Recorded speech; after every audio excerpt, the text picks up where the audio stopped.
Hello my dear students, आज की video में हम करने वाले हैं मैक्रो इकोनॉमिक्स का चैप्टर 5 मनी एंड बैंकिंग। ये जो चैप्टर है पूरा का पूरा, इसमें जो कंटेंट लिया गया है वो आपके बोर्ड्स के हिसाब से लिया गया है, जो बोर्ड्स में पूछा जाता रहा है और पूछा जाएगा। फालतू के टॉपिक हटा दिए गए हैं। जितना ज़्यादा हो सकेगा हम उतनी ज़्यादा मेहनत करेंगे और ज़्यादा से ज़्यादा मार्क्स स्कोर करेंगे।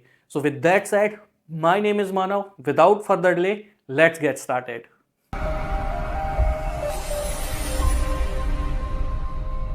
तो मनी एंड बैंकिंग में हम शुरू करेंगे मनी से।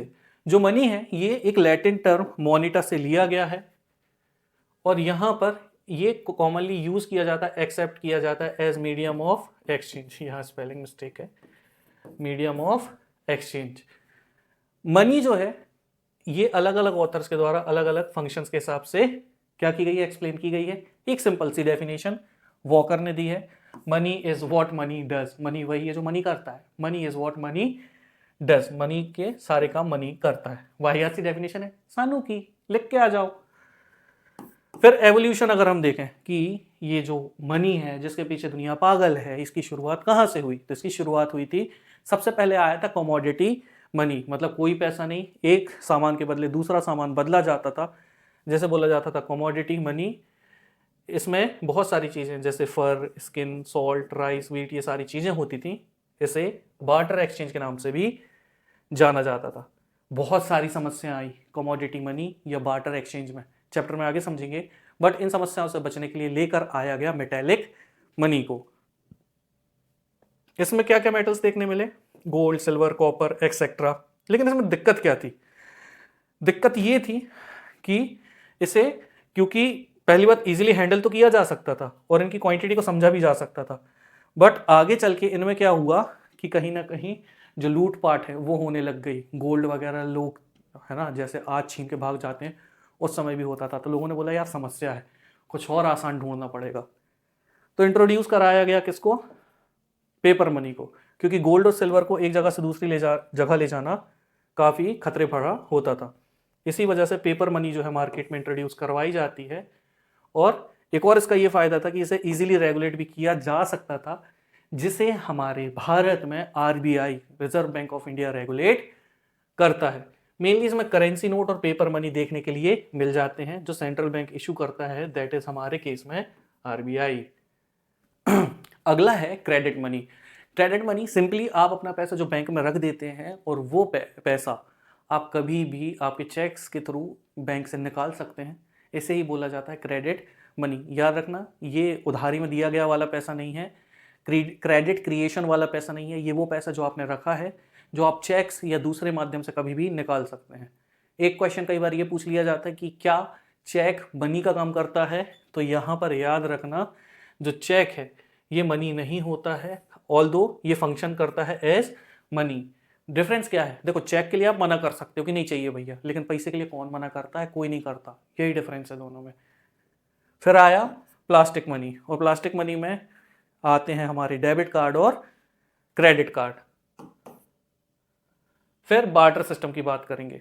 जब एक इकोनॉमी में जो गुड्स हैं दूसरे गुड्स के साथ एक्सचेंज कर लिए जाते हैं, इसे ही कहा जाता है बार्टर इकोनॉमी या फिर C2C इकोनॉमी, मतलब कमोडिटी टू कमोडिटी इकोनॉमी। लेकिन इसके साथ बड़ी सारी दिक्कत थी। इंपॉर्टेंट क्वेश्चन है दोस्त, ये पिछले एग्जामिनेशन में कई बार पूछा जा चुका है। तो लिमिटेशन क्या है? Lack of double coincidence of want. दो व्यक्तियों को एक दूसरे के साथ एक्सचेंज करने में वही वस्तु जो एक दूसरे के साथ वो चाहते हैं अगर है तो होता है ट्रांजैक्शन, वरना नहीं होता। समझ नहीं आया? एग्जांपल से समझाता हूं। मान लेते हैं राजू को क्या चाहिए? वीट, और वो क्या देना चाहता है? कॉटन। तो अब उसको कोई ऐसा व्यक्ति ढूंढना पड़ेगा जो कॉटन के बदले वीट लेना चाहता हो, तो ही ट्रांजैक्शन हो पाएगा, वरना ट्रांजैक्शन नहीं हो पाएगा। दो लोगों का कोइंसिडेंस होना जरूरी है। तो इसी वजह से इसे बोला जाता है डबल कोइंसिडेंस ऑफ वांट्स। फिर lack of common measure of value. Barter system में जो सारी कमोडिटी हैं इनमें हमेशा एक सी वैल्यू नहीं होती। फॉर एग्जांपल वीट और कॉटन सेम वैल्यू होल्ड नहीं करते, कुछ सस्ता होता है, कुछ महंगा होता है। तो यहां इनके रेशियोज को एक्सप्रेस कर पाना मुश्किल हो जाता है, और इसी वजह से यहां पर पॉइंट निकल के आता है lack of common measure of value. सीधी बात है ना, कुछ चीज़ें महंगी होती हैं, कुछ चीज़ें सस्ती होती हैं, तो किसके बदले क्या देना है क्या नहीं देना आज लोग नहीं अग्री कर पाते पैसा होने के बाद भी, तब तो पैसा था भी नहीं। फिर है lack of standard for deferred payment. Deferred payment मतलब बाद में पेमेंट करेंगे, आज नगद कल उधार, नहीं आज उधार कल नगद। तो यहाँ पर डेफर्ड पेमेंट में भी परेशानी आती थी, किसमें, बार्टर सिस्टम में। और ऐसा क्यों, क्योंकि जो गुड्स हैं आज जिस क्वालिटी में है भविष्य में उस क्वालिटी में रहेंगे या नहीं इसका कोई भरोसा नहीं होता। एग्जाम्पल के लिए कोई व्यक्ति टमाटर लेके गया, बोले भाई बार्टर सिस्टम में कर लो, वो बोलेगा यार 1 महीने बाद पेमेंट कर देना, तो टमाटर 1 महीने बाद क्या होगा, टमाटर की चटनी भी नहीं बनने वाली। दूसरी दिक्कत, यहाँ पर कॉन्फ्लिक्ट होने लग जाते थे। तीसरी बात, यहाँ पर कमोडिटी है वो कई बार अपने प्राइजेस घटा भी सकती थी या बढ़ा भी सकती थी। तो जब पेमेंट की बारी आती थी तो उन कमोडिटीज़ के जो प्राइजेस हैं कई बार घट चुके होते थे या कई बार बढ़ चुके होते थे। फिर है lack of store of value. सोचो कोई व्यक्ति सेम कॉटन का बिजनेस कर रहा है, अब वो ये सोचेगा कि उसको अरबपति बनना है, तो अरबपति बनने के लिए अरबों का कॉटन रखना पड़ेगा, कहाँ रखना पड़ेगा, कहाँ रख पाएगा, वो वैल्यू को स्टोर भी नहीं कर पाएगा। तो यहाँ पर बहुत सारे ड्रॉबैक्स के साथ एक ये ड्रॉबैक भी था कि इसे स्टोर नहीं किया जा सकता था, इसकी जो वैल्यू है ये स्टोर नहीं होती थी। आगे चल के जो ये कमोडिटीज़ हैं ये खराब भी होने लग जाती थी, डिटीरियरेट भी करने लग जाती थी, और इनके स्टोरेज के लिए बहुत सारा टाइम और एफर्ट भी देना पड़ता था। तो हमारा अगला टॉपिक है फंक्शंस ऑफ मनी। तो इसकी 2 मेन टाइप होती हैं, एक प्राइमरी और एक सेकेंडरी। जिस वजह से मनी को अस्तित्व में लेके आया गया इसे ही बोला जाता है प्राइमरी फंक्शन, और सेकेंडरी फंक्शन जो उसके साथ फ्री मिले वो क्या है, सेकेंडरी फंक्शन। तो प्राइमरी फंक्शन क्या है समझेंगे। तो इसमें पहला है मीडियम ऑफ एक्सचेंज। ये कन्फ्यूजन कि किस कमोडिटी के बदले क्या दिया जाए, ये कन्फ्यूजन यहाँ पर खत्म हो जाता है। फिर इसके बाद है मेजर ऑफ वैल्यू, किस कमोडिटी की कितनी वैल्यू होनी चाहिए, ये कन्फ्यूजन भी खत्म। जो ज़्यादा अवेलेबल है चीज़ें वो सस्ती हो जाती हैं, जो बहुत रेयर हो जाती हैं, प्रीशियस हो जाती हैं, वो महंगी हो जाती हैं। तो हर एक कमोडिटी के लिए प्रॉपर वैल्यूएशन मिल गई, उसका मेजरमेंट मिल गया, डिनोमिनेशन मिल गई हर एक गुड्स एंड सर्विसेज को। फिर आता है सेकेंडरी फंक्शन। इसका मतलब ये होता है, पहली बात तो प्राइमरी फंक्शंस के बाद ये अपने आप कुछ और काम में भी आने लग गए, इसी वजह से इन्हें बोला जाता है डेरिवेटिव फंक्शन। क्यों, क्योंकि ये सप्लीमेंट्री हैं किसके, प्राइमरी फंक्शन के। तो पैसे के आ जाने के बाद पहले जो डेफर्ड पेमेंट की समस्या थी कि बाद में पेमेंट कर देंगे, ये समस्याएं भी सुलझ गई। और स्टोर ऑफ वैल्यू, पहले पैसे को स्टोर करके नहीं रखा जा सकता था, लेकिन क्योंकि अब मनी इंट्रोड्यूस हो चुका था तो मनी के इंट्रोड्यूस हो जाने की वजह से ये समस्या भी सॉल्व हो जाती है।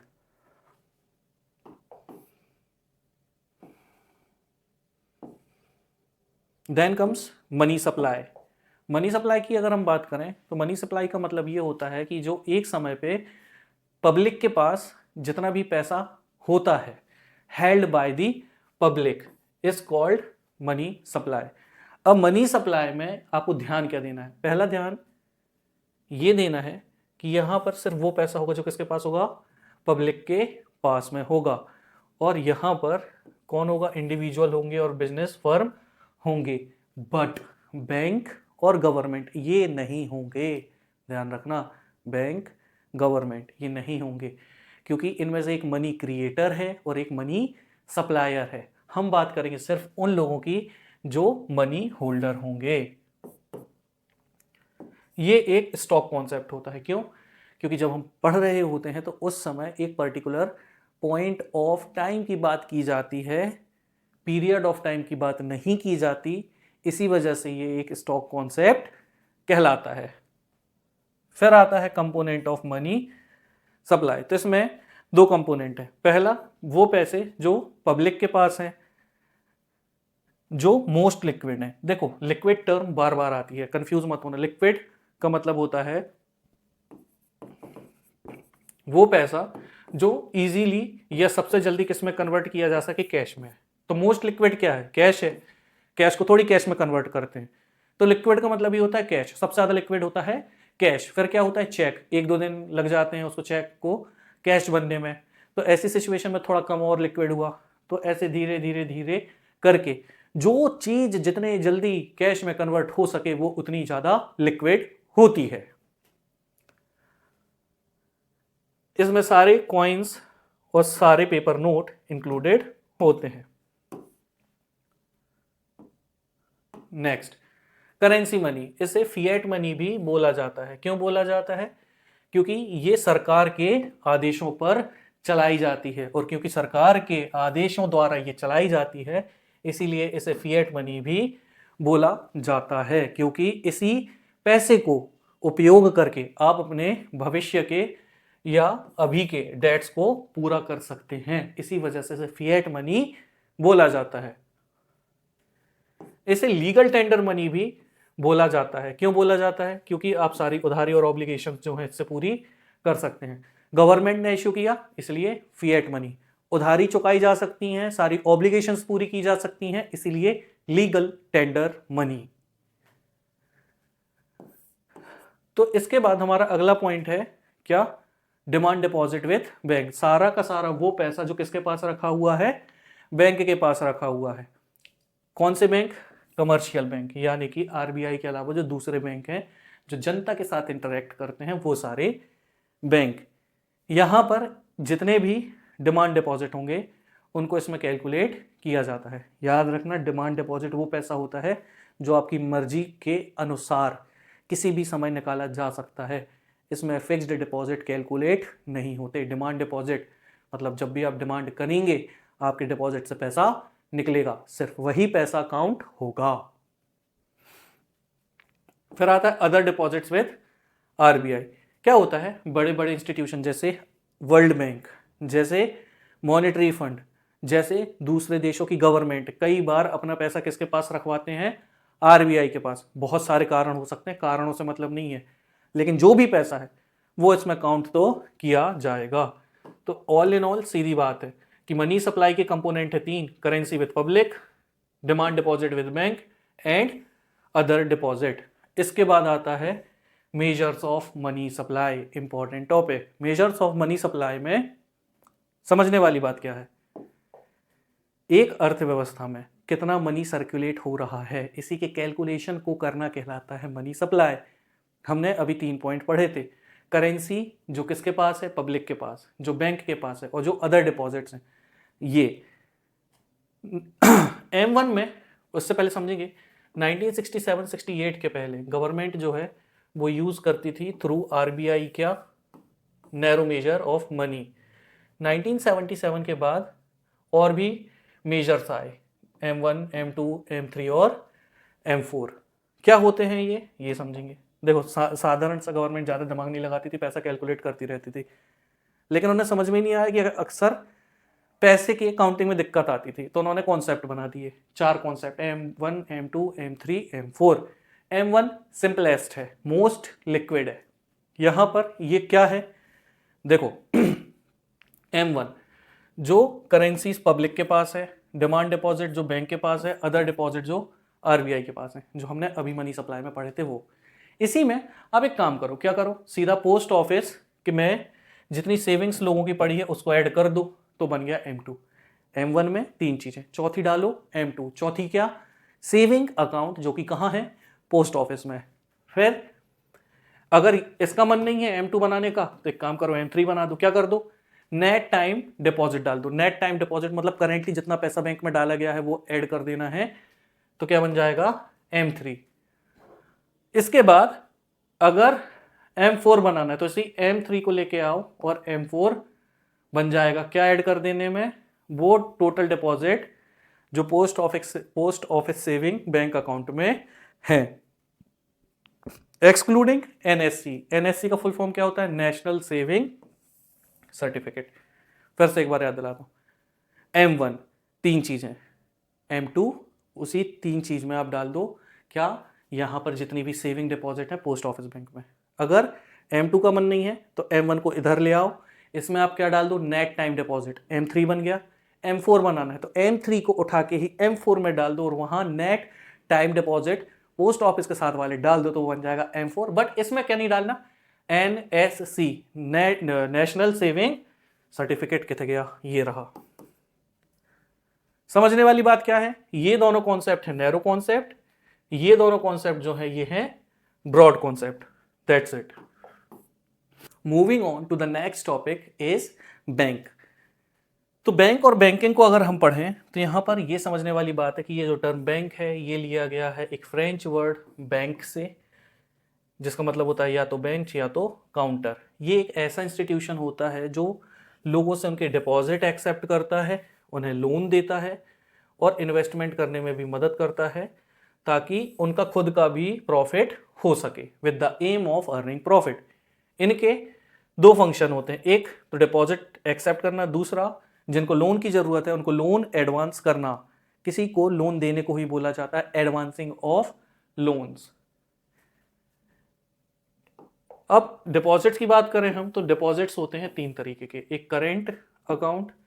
तो जो करेंट अकाउंट होता है ये किसके लिए होता है, सारे बिजनेसेस अपने बिजनेसेस के लिए जो अकाउंट खोलते हैं वो होता है करेंट अकाउंट डिपॉजिट, क्योंकि आम इंसानों की तरह बिजनेसेस को हर दिन हजारों ट्रांजैक्शन करने पड़ते हैं, तो उनको अलग से बैंक अकाउंट दिया जाता है जिसे बोला जाता है करेंट अकाउंट डिपॉजिट।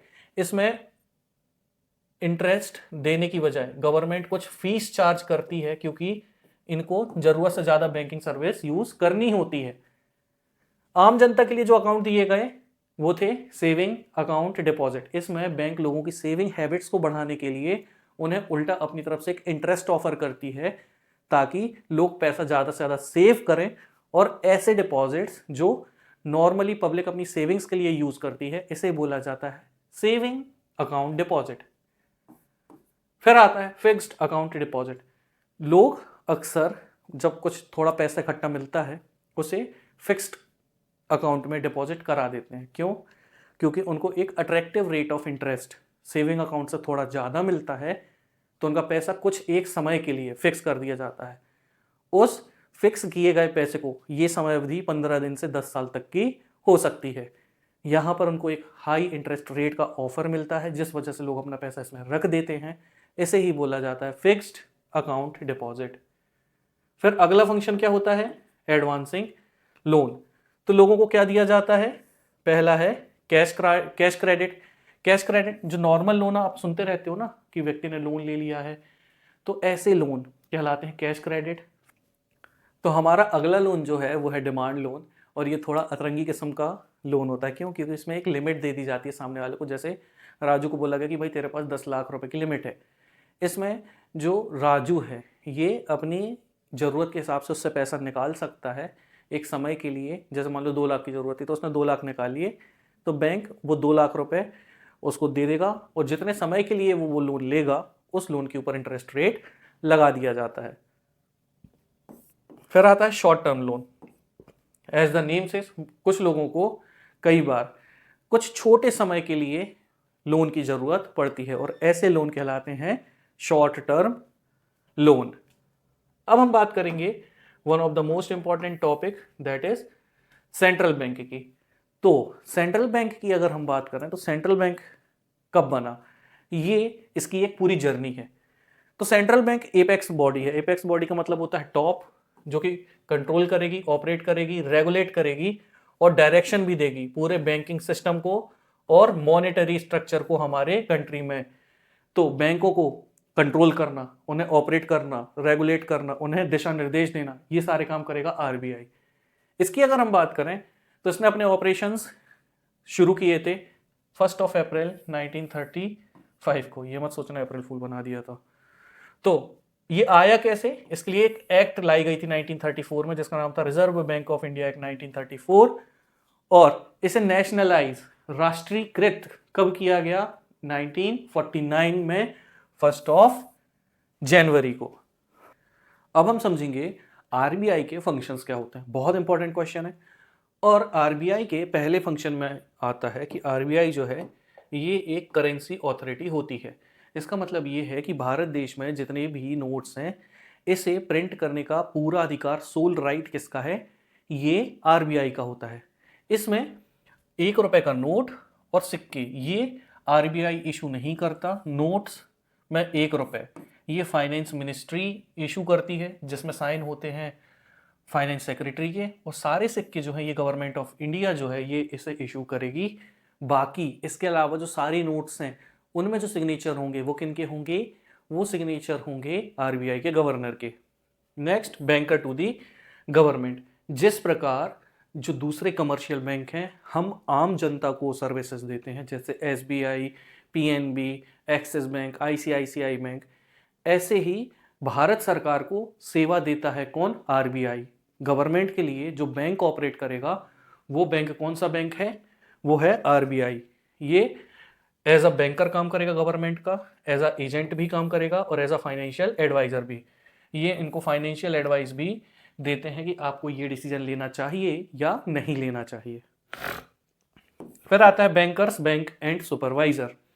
बहुत सारे कमर्शियल बैंक होते हैं देश में और इनको रेगुलेट करने के लिए और सुपरवाइज करने के लिए, ताकि ये प्रॉपरली फंक्शन कर सकें, एक एजेंसी की ज़रूरत थी और यही एजेंसी बन के आई कौन, सेंट्रल बैंक, हमारे केस में रिजर्व बैंक ऑफ इंडिया। इसी वजह से बोला जाता है बैंकर टू अदर बैंक्स। इस सेंस में अगर हम ये देखें तो इनकी रिलेशनशिप सेम वैसी होती है जैसी एक आम जनता की होती है एसबीआई के साथ, वैसे ही एज आम जनता ऑपरेट करता है ये एसबीआई और सारे बैंक किसके लिए, आरबीआई के लिए। फिर आता है controller of money supply and credit. ये भी एक इंपॉर्टेंट टॉपिक है।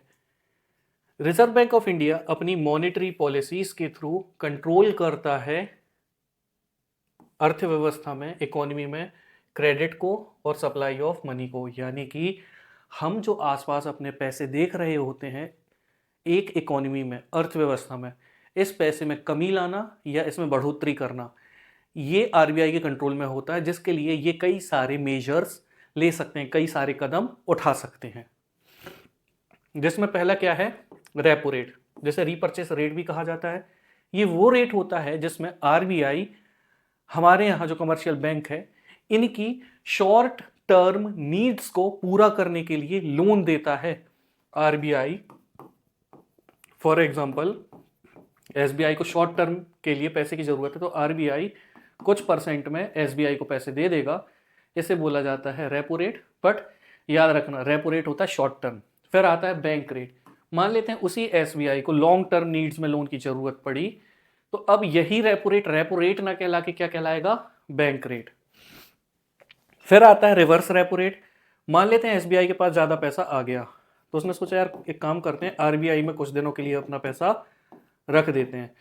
तो ऐसा भी संभव है, जब शॉर्ट टर्म के लिए कमर्शियल बैंक सेंट्रल बैंक में अपना पैसा रख देते हैं तो जो आरबीआई है उन्हें एक सर्टेन इंटरेस्ट देती है और इसे ही बोला जाता है रिवर्स रेपो रेट। फिर आती है लीगल रिजर्व रिक्वायरमेंट। अब लीगल रिजर्व रिक्वायरमेंट का क्या मतलब है, देखो क्या होता है, कमर्शियल बैंक हमसे पैसे लेते हैं। अब क्योंकि जनता को पैसे की जरूरत कभी भी पड़ सकती है तो उन जरूरतों को पूरा करने के लिए आरबीआई बैंकों से ये कहता है कि आपको कुछ हिस्सा कैश में रखना पड़ेगा, ताकि जरूरत पड़ने पर या किसी भी तरीके का फ्रॉड हो जाने पर जो जनता है उनका जो पैसा है उसकी पूर्ति की जा सके। तो ऐसे रिजर्व जो हैं ये क्या कहलाते हैं समझेंगे। तो सबसे पहली बात, कुछ लीगल रिजर्व रखने होते हैं कमर्शियल बैंक को, उनकी ऑब्लिगेशन होती है, आरबीआई के कहने पर उन्हें ये पैसा रखना होता है। जिसमें पहला है कैश रिजर्व रेशियो, CRR। इसका मतलब ये है कि जो एक बैंक है वो अपने पास कुल जमा पूंजी का कुछ हिस्सा अपने पास रखेगा, जिसे वो ना तो लोन में दे सकता है ना कहीं खर्च कर सकता है। ऐसे पैसे को बोला जाता है CRR, कैश रिजर्व रेशियो। आसान शब्दों में मैं अगर समझाऊं, अगर CRR है 10% आरबीआई ने बना रखा है, तो अगर एसबीआई के पास 100 रुपए हैं तो 90 रुपए तो वो लोन में दे सकती है, लेकिन 10 रुपए का कैश उसको अपने पास मेंटेन करके रखना होगा। ना सिर्फ कैश बल्कि कुछ एक परसेंटेज में उसको कैश के अलावा चाहे तो गोल्ड हो चाहे तो बॉन्ड हो, अदर देन कैश उसको एक अमाउंट और रखना पड़ता है, जिसे बोला जाता है स्टैट्यूटरी लिक्विडिटी रेशियो। और ये दोनों रेशियोज मिलके बनाते हैं क्या, लीगल रिजर्व रेशियो। इसमें होगा कैश, इसमें आपको मिल सकता है गोल्ड, मिल सकता है बॉन्ड्स, मिल सकते हैं कुछ भी मिल सकता है। तो ये दो रिजर्व रखना लीगली बाउंडेड होते हैं दूसरे बैंक, जो किसके कहने पे बनाए जाते हैं, आरबीआई के कहने पर बनाए जाते हैं। सो दैट्स इट गाइस, यहाँ पर होता है हमारा चैप्टर खत्म, मनी एंड बैंकिंग। मैं आपसे मिलूंगा अगले वीडियो में, तब तक वीडियो को लाइक करें, चैनल सब्सक्राइब करें, अपने दोस्तों के साथ वीडियो ज़्यादा से ज़्यादा शेयर करें।